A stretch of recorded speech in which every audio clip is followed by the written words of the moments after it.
podcast milenial. Jadi bipolar disorder ini sebenarnya memiliki 2 episode.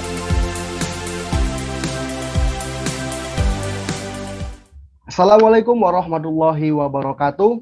Welcome to podcast milenial. Halo milenial, kembali lagi di Millennial Podcast. Hari ini kami bersama dengan Kamila, psikolog dari Rumah Sakit Sembuh, dan Kak Lintang, penyintas bipolar disorder. Kali ini kami akan berdiskusi mengenai bipolar disorder. Kami hadir bersama dengan dua wanita cantik ini, Kak Lintang dan Kak Mila, bersama-sama akan menyampaikan beberapa fakta mengenai bipolar disorder yang sering disalahpahami dan terkadang disepelekan oleh banyak orang. Langsung saja, bagaimana kabarnya Kak Mila dan Kak Lintang? Aku Halo Kak Mila, Kak Lintang, bagaimana? Halo. Alhamdulillah. Baik kabarnya. Alhamdulillah. Semoga kita selalu diberikan kesehatan di masa pandemi dan selalu terapkan protokol kesehatan karena memang pandemi ini belum berakhir. Ya, mungkin bisa kita mulai diskusinya ya dengan Kak Lintang terlebih dahulu. Sebelumnya, Kak Lintang ini yang akan menceritakan pengalamannya sebagai penyintas bipolar disorder. Nah, buat teman-teman yang belum tahu nih, apa sih itu bipolar disorder? Nah, bipolar disorder ini adalah suatu gangguan yang berhubungan dengan perubahan suasana hati, mulai dari posisi terendah atau depresif ke posisi yang tertinggi, seperti itu ya. Mungkin bipolar disorder ini seperti perubahan mood ya, Kak Lintang dan Kak Mila. Misalnya nih, pagi senang, tiba-tiba malamnya sedih. Jadi bipolar itu seperti itu bukan, Kak Mila, Kak Lintang? Oke, aku izin Kak Mila menjawab. dulu deh, ya. Ya, saya izin menjawab ya, Mas atau Ya, Pak. Kak Mila. Sebenarnya tidak sesederhana itu ya. Jadi bipolar disorder ini sebenarnya memiliki 2 episode, di mana episode mood yang terjadi selama beberapa hari hingga bisa berbulan-bulan sekaligus, tergantung penderitanya, dan mungkin juga terkait dengan pikiran untuk bunuh diri, bahkan bisa sampai klimaksnya seperti itu. Ada pula episode manik yang dapat mencakup gejala seperti energi yang tinggi, jam tidur yang kurang, dan sering berkhayal atau berhalusinasi. Dan ada pula episode di mana mereka ini akan depresi. Diawali dengan depresi dapat meliputi gejala seperti energinya yang rendah, stamina-nya yang rendah, atau tidak memiliki motivasi hidup. Bahkan motivasi hidup itu bisa dibilang sangat rendah ya, dan kehilangan minat dalam aktivitas sehari-harinya. Kurang lebih secara singkat bipolar itu seperti itu, Mas Ahmad. Jadi bukan dalam sehari aja ya Kamila, tapi beberapa minggu ataupun beberapa bulan seperti itu. Iya, seperti itu. Karena bipolar ini tidak bisa kita sembarang artikan juga, karena penderitanya pun memiliki 2 episode yang berbeda. Maksudnya itu 2 tingkatan yang berbeda. Seperti itu Mbak Gita. Oh, luar biasa. Karena saya juga baru tahu jenis gejala bipolar disorder, saya ingin bertanya ke Kak Lintang nih, yang pernah mengalami gejala seperti itu. Boleh Kak ceritakan bagaimana pengalaman Kakak sebagai penyintas bipolar disorder? Boleh Kak ceritakan Kak? Silakan. Iya, boleh. Halo millennials, perkenalkan aku Lintang. Aku berasal dari mahasiswa Universitas X semester 3. Aku alhamdulillah dilahirkan dari keluarga yang berkecukupan, punya banyak teman. Aku juga masih bisa menjalani perkuliahan dengan baik. Ya, seperti itu. Ya, berarti secara sekilas Kak Lintang ini seperti mahasiswa pada umumnya ya? Iya kan, pasti untuk orang-orang yang baru melihat atau baru sekedar kenal nama saja, aku itu terlihat baik-baik aja, padahal nggak sebaik itu, dan kehidupan aku itu sangat seperti bisa dibilang seperti sangat kompleks, gak jelas gitu, nggak sebaik dan sebahagia itu. Oh, berarti memang ternyata orang yang kita lihat bahagia itu belum tentu benar-benar sebahagia yang kita bayangkan ya, Kak Mila, Kak Lintang. Eh, boleh diceritakan, Kak, awal mula Kak Lintang sadar kalau Anda ini ada kemungkinan mengalami bipolar disorder. Itu bagaimana, Kak Lintang? Boleh diceritakan?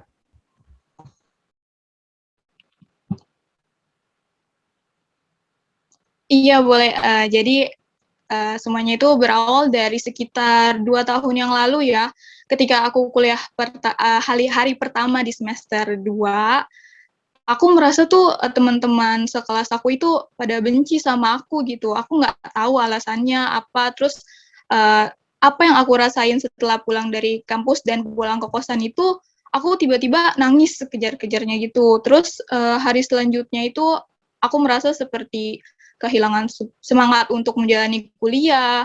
Terus kalau sebelumnya aku rajin bangun pagi, hari itu tiba-tiba aku males banget untuk bangun dari tempat tidur. Terus aku juga berusaha untuk tetap jalanin hari-hari, dan rasanya tuh berat banget. Aku jadi terus-menerus merasa sedih tanpa alasan yang aku sendiri pun nggak tahu kenapa, sampai akhirnya aku mulai menarik diri dari lingkungan, dari teman-teman. Aku diam di kamar mungkin selama seharian, atau dalam seharian aku pernah nggak keluar kamar gitu. Wah, Kak Lintang mengalami kejadian-kejadian seperti itu sampai berapa lama, Kak? Apakah hanya 2 hari, 3 hari, atau 1 minggu, 2 minggu, Kak? Mengalami kejadian seperti itu tadi yang Kak Lintang ceritakan tadi. Sebenarnya nggak bisa dibilang sebentar ya. Jadi kejadian yang aku alamin itu sampai sekitar hampir 2 bulan. Aku ngerasain sampai-sampai aku nggak bisa ngerjain tugas kuliah dengan baik. Terus mengesampingkan berkumpul dengan keluarga dan teman-teman gitu. Aku juga curiga sama kebaikan yang dikasih sama teman-teman aku, kecewa sama diri aku sendiri, anggap diri aku sendiri tuh nggak berguna, bahkan sampai punya niat untuk bunuh diri. Tapi berangsur-angsur, saat itu aku berangsur-angsur mulai merasa lebih bersemangat, benar-benar drastis banget, benar-benar maksudnya semangatnya itu semangat banget, seakan-akan hal-hal buruk yang selama ini aku rasain itu nggak pernah aku rasain. Bahkan aku justru jadi bersemangat dan melakukan suatu hal, entah itu nugas atau nongkrong sama teman-teman ataupun kegiatan lain, dan benar-benar gak bisa berhenti, seolah-olah aku itu punya banyak sekali energi sampai terkadang aku suka begadang saking bersemangatnya. Jadi merasa gak bisa lama-lama diam dan merasa punya banyak pikiran. Tapi pikiran itu pikiran seperti ide-ide yang pastinya aku salurkan seperti itu. Pernah juga waktu weekend aku pergi belanja barang-barang, terus makan-makan sendiri seharian kan, karena rumahku kan kos aku itu dekat dari mall ya. Jadi aku di sana sampai menghabiskan hampir 1 juta rupiah seperti itu. Bisa sampai seperti itu. Berarti Luar kalau biasa kita ya. iya, Ya, kita silakan bayangkan, kita.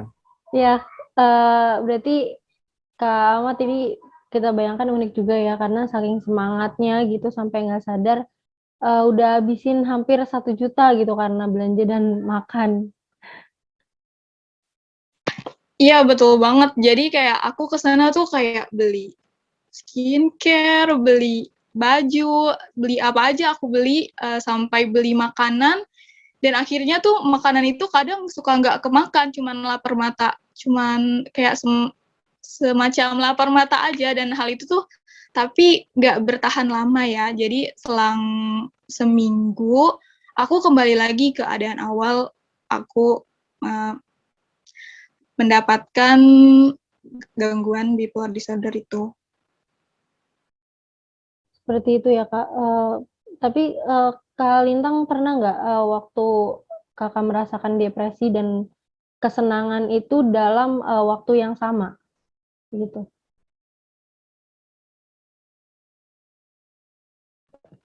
Iya, aku pernah ya. Awalnya tuh aku banyak ngomong kayak ngobrol sama teman-teman aku tuh kayak, kamu udah nyobain ini belum? Udah kesana belum? Udah nyobain makanan ini belum? Kayak gitu. Bener-bener sebanyak ngomong itu dan tiba-tiba aku tuh jadi ngerasa kalau semua orang termasuk sahabat aku itu jadi benci sama aku, sama apa yang aku lakuin gitu. Gak sayang sama aku. Terus aku juga pengen sering punya niatan bunuh diri, dan karena udah nggak tahan lagi, aku pulang, terus dan aku tuh di situ bener-bener nekat coba untuk bunuh diri seperti itu. Ya, begini Kak Lintang, saya penasaran dengan orang-orang terdekat Anda, misal orang tua Anda, apakah orang-orang terdekat Anda menyadari bahwa Kak Lintang ini mengalami gangguan seperti itu yang tadi Kak Lintang ceritakan? Awalnya sih enggak ya, jadi sebelum aku melakukan percobaan bunuh diri, orang tua dan orang-orang di sekitar aku tuh nggak merasa kalau aku ini lagi ada yang salah gitu sama diri aku. Sampai di mana aku memutuskan untuk bunuh diri dan hampir lewat. Dan akhirnya pas itu aku dibawa ke rumah sakit, dan saat itu orang tua aku akhirnya tahu dan aku dipulangkan ke rumah. Seperti itu. Berarti orang tua dari Kak Lintang menyadari itu ternyata dari awal Anda mau mencoba untuk pertama kali diri saat itu, Kak. Orang tua sadar ketika Kak Lintang pertama kali mau mencoba untuk bunuh diri ya? Sebenarnya bukan pertama kali ya, orang tua aku itu tahu ketika aku tuh saat itu tuh yang tadi yang aku pulang, tiba-tiba aku coba untuk bunuh diri. Kejadian yang paling parah tuh yang itu, sampai aku dibawa ke rumah sakit karena hampir lewat. Seperti itu. Nah, saat itu ya. Bagaimana? Iya. Lalu bagaimana reaksi dari orang tua atau orang-orang terdekat Anda ketika tahu bahwa Kak Lintang ini mengalami hal yang seperti itu? Ya, yang pasti sedih kali ya mungkin ya, lihat anak melihat anak atau orang yang kayak Kak Lintang ini ternyata selama ini mengalami masa-masa yang ternyata sangat sulit sekali.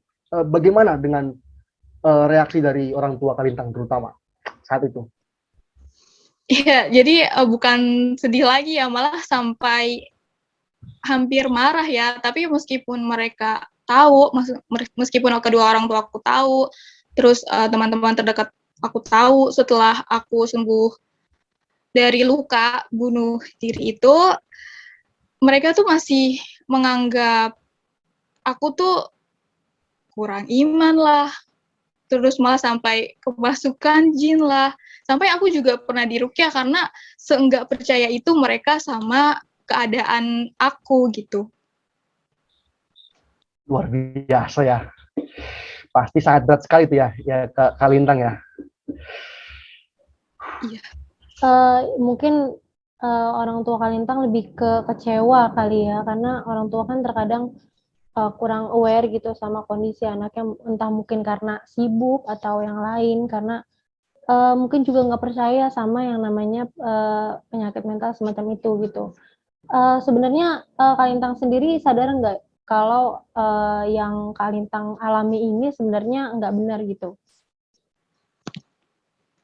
Ya, awalnya tuh aku ini nggak sadar maksudnya. Tapi semakin lama, seiring aku benar-benar capek sama kehidupan aku, terus aku berpikir kayak, aku kok sampai kayak gini gitu. Ini tuh udah gak benar, udah kelewatan gitu. Jadi akhirnya aku berpikir untuk beberapa kali konsultasi ke psikologi, tapi nggak semudah itu. Jadi pernah waktu itu aku baru sampai gerbang rumah sakit, aku pulang dan nggak melanjutkan itu karena aku masih sedikit takut ya untuk mencoba ke psikolog seperti itu. Tapi Kak Lintang ini ke psikolog itu sendiri sama orang tua atau sama temen? Gimana Kak Lintang pada saat itu? Awalnya sendiri. Aku benar-benar coba beraniin diri ke rumah sakit itu sendiri. Saat itu aku belum berani bilang sama orang tua aku ya. Jadi sebelum aku dibawa ke rumah sakit, saat hampir lewat itu, aku udah sekali coba konsultasi. Jadi dan setelah kejadian hampir lewat itu, aku nggak berani bilang sama orang tua aku karena aku pikir mau dibilang kayak gimana pun juga mereka nggak akan percaya waktu itu. Tapi kata psikolog, orang tua aku itu harus tahu. Jadi mau nggak mau, aku akhirnya dikasih tahunya kayak gini, karena mungkin mereka harus dikasih tahu lebih banyak ya, terus juga harus diedukasi, terus atau bisa juga benar-benar aku paksa dan aku kasih bukti kalau nih aku kayak gini tuh mental aku lagi sakit gitu. Aku pun akhirnya beraniin diri bilang sama orang tua aku, bilang baik-baik dan ternyata orang tua aku akhirnya mau ikut antar aku untuk konsultasi ke psikolog seperti itu. Nah, setelah orang tua dari Kak Lintang tahu, setelah Kak Lintang mengatakan ke orang tua Anda, bagaimana respon dari orang tua, Kak? Apalagi setelah mengantarkan ke psikolog itu. Pastinya sedih ya sampai mama aku nangis dan minta maaf dan merasa kayak merasa bersalah gitu ya karena pernah menyepelekan kejujuran dari aku ya. Papa juga jadi lebih memperhatikan aku saat aku udah berangsur mulai pindah ke kosan kan karena aku masih kuliah ya. Jadi untuk beraktivitas jadi mahasiswa aku kembali ngekos kan. Tapi papa mulai membuat proteksi gitu. Nah, proteksi seperti apa yang papanya Kak Lintang lakukan gitu? Proteksinya mungkin seperti lebih ke rajin menanyakan kabar ya, menelpon, entah chat melalui WA, video call, atau pokoknya menjaga aku dengan menghubungi orang-orang di sekitar aku, mulai dari teman-teman dekat, bahkan teman-teman kosan atau ibu kos itu, agar kejadian yang aku alami itu nggak terulang lagi, dan mudah-mudahan cukup sampai saat itu aja. Ya, amin, amin, amin. Dari pengalaman Kak Lintang ini, kita jadi benar-benar tahu ternyata kalau bipolar disorder ini nggak bisa kita sepelekan. Baik kita ataupun orang-orang di sekitar kita harus benar-benar menyadari kalau bipolar disorder ini nyata dan nggak dibuat-buat, dan juga bukan hanya disebabkan karena seperti yang diceritakan tadi oleh Kak Lintang, katanya dibilang kurang beriman, kurang beribadah, kerasukan jin. Ternyata ini benar-benar murni gangguan atau penyakit lah bisa kita bilang. Nah, seperti itulah. Benar nggak Kak Lintang? Iya benar banget. Jadi kalau dari aku ya, bipolar disorder atau penyakit mental lainnya bukan bipolar disorder aja ya. Memang bukan karena kurang beribadah ya, tapi nggak ada salahnya kan kita tetap beribadah, meningkatkan ibadah dan meminta sama Tuhan kalau agar kita itu bisa menghadapi hal ini dengan penanganan yang baik seperti itu. Ya, Bolehlah kita tepuk tangan dulu buat Kak Lintang. Ya. hebat Ya, banget Kak Lintang silakan lanjutkan lagi. sudah menceritakan ya pengalamannya. Nah, belakangan ini ramai di sosial media, banyak yang mengaku bahwa dirinya ini mengalami gangguan kesehatan mental gitu ya, termasuk bipolar disorder ini. Nah, saya ingin kembali ke Kak Mila nih. Menurut Kak Mila selaku psikolog, sebenarnya kenapa penderita bipolar itu sendiri mudah mengakui kepada orang bahwa dirinya itu mengalami gangguan kesehatan bipolar disorder? Bagaimana Kak Mila? Ya, baik Mbak Gita atas pertanyaannya. Baik, bipolar ini memang satu gangguan mental yang tidak membahayakan, tapi dampak langsungnya itu untuk si penderita ini, dia dapat mengakibatkan pada kematian dirinya sendiri. Memang nggak ada satu simptoms yang cukup berbahaya atau rentan, tapi kalau ini nggak dihadapi dengan serius, maka tingkat kematiannya cukup tinggi. Sehingga banyak masyarakat yang harus lebih aware, lebih tahu apa sih sebenarnya tanda-tanda bipolar atau tentang kesehatan mental ini sebenarnya seperti apa. Dan bipolar ini memang cenderung punya kemauan untuk membuka dirinya tergantung jenis bipolar ini sendiri ya. Nah, ini dipengaruhi juga oleh support sosial yang memang dibutuhkan para bipolar ini, seperti dari keluarganya, dari kekasihnya kalau punya kekasih. Jadi seperti itu Mbak Gita. Ya, sebenarnya bipolar ini jenisnya atau ada tipe jenis dan macamnya itu nggak sih Kak?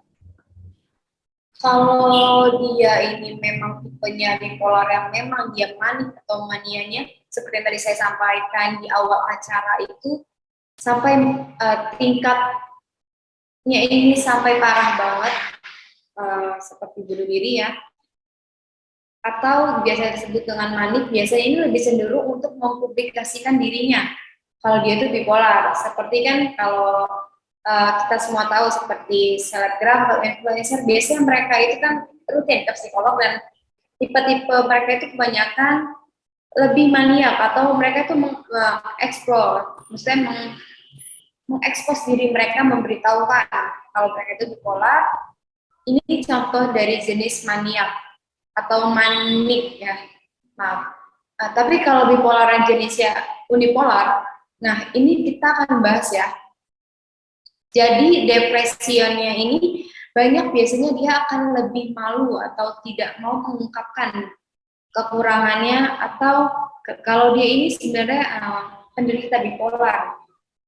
Jadi dia lebih tertutup kalau untuk jenis unipolar ini.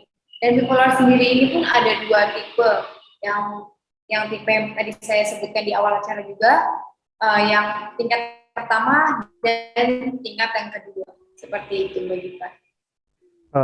Saya penasaran nih Kak Mila sebagai seorang psikolog ya, bagaimana sih kalau kita mengalami gangguan yang sama seperti yang dialami Kak Lintang tadi, atau orang-orang di sekitar kita, atau yang menderita bipolar, bagaimana cara penanganannya agar dapat ditangani dengan benar atau sesuai dengan yang mereka alami? Bagaimana Kak Mila? Ya baik Mas Ahmad. Jika kita sendiri mengalami atau sebagai penderita bipolar ini, pertama-tama untuk teman-teman di luar sana tidak perlu panik ya teman-teman. Tidak perlu merasa kalian ini sendiri atau karena banyak banget ya. Sekarang pun sudah ada bahkan wadah untuk penderita bipolar, yaitu International Bipolar Foundation, yang menaungi orang-orang bipolar ini untuk memberikan satu support satu sama lain. Dan tentunya di sana karena ada tim medisnya dan ada obatnya untuk menekan, di manage dengan baik dan diminum saja dengan rutin dan teratur di sana ya, di International Bipolar Foundation. Atau untuk penderita di luar sana, ada baiknya kalian datang ke terapis atau psikolog agar kalian mendapatkan resep obatnya untuk menekan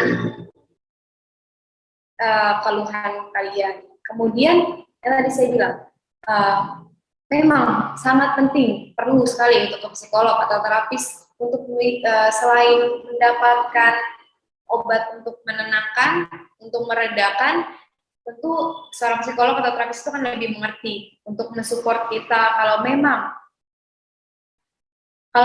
dari lingkungan support sosial yang nggak ada, Dan yang pasti kalau Anda penderita bipolar atau kalau Anda itu dekat dengan penderita bipolar atau Anda sendiri yang mengalami penyakit ini atau keluarga sahabat atau pasangan kalian, ada baiknya kali ini jangan menjauhi mereka. Jangan pernah menjauhi mereka atau jangan memberikan menjudgment atau menjudge mereka atau melabel mereka dengan penyakit ini, karena kasihan mereka. Karena yang mereka butuhkan ini adalah support kalian ini untuk membantu mereka meredakan penderitaan ini gitu. Karena kalau tidak ada support kalian sekalipun, kasihan juga mereka. Lalu support ini kan karena untuk melakukan diagnosis yang tepat ya, khususnya untuk psikolog nantinya gitu loh. Karena kalau salah diagnosis pun, ini akan penanganan efeknya ini jangka panjang ya. Jadi teman-teman, selamat untuk yang hari ini sedang dalam satu proses bawah bipolar itu bukan untuk dihindari, tapi untuk kita ketahui, untuk kita sadari. Ini kita harus membantu orang-orang atau teman-teman kalian di luar sana yang mengalami ini. Sehingga untuk penderita bipolar ini, manajemen dirinya ini dapat dilakukan dengan baik oleh para penderita bipolar. Dan untuk keluarga bipolar ini, untuk para keluarga, sekali lagi, pesan dari saya sebagai psikolog atau terapis, rangkul mereka. Karena mereka ini hanya butuh support Anda semua sebagai keluarga ya, yang tidak perlu memberi judgement apapun. Dan kalau ada pertanyaan lagi, bisa sembuh atau enggak penyakit ini? Sebenarnya sembuh tidaknya itu adalah tidak bisa, teman-teman. Tapi dengan terapis, dengan mereka bertemu dengan psikolog, mencurahkan isi hatinya, isi kepalanya yang ada dalam diri mereka masih bisa dikontrol, teman-teman. Bisa di-manage dan bisa tetap berfungsi secara baik sebagaimana manusia pada umumnya. Secara sosial, dan kita dapat sebagai keluarga, sebagai terapis, kita dapat mencari potensi apa yang ada di diri mereka ini. Ya, luar biasa ya penjelasan dari Kak Mila ini ya, Gida. Ya, luar biasa. Jujur ini banyak ilmu yang saya dapat tentang penyakit mental ini, karena jujur saja awalnya tadi saya tidak tahu tentang penyakit bipolar ini dan penyakit mental lain. Dari penjelasan Kak Mila ini sangat-sangat jelas. Mudah-mudahan apa yang dijelaskan oleh Kak Mila dan apa yang sudah diceritakan oleh Kak Lintang ini bisa bermanfaat bagi saya dan kita, terutama juga bagi para pendengar podcast setia kami. Sekali lagi saya ucapkan terima kasih kepada Kak Mila atas penjelasannya dan Kak Lintang atas ceritanya yang sangat luar biasa. Semoga kita selalu diberikan kesehatan oleh Tuhan.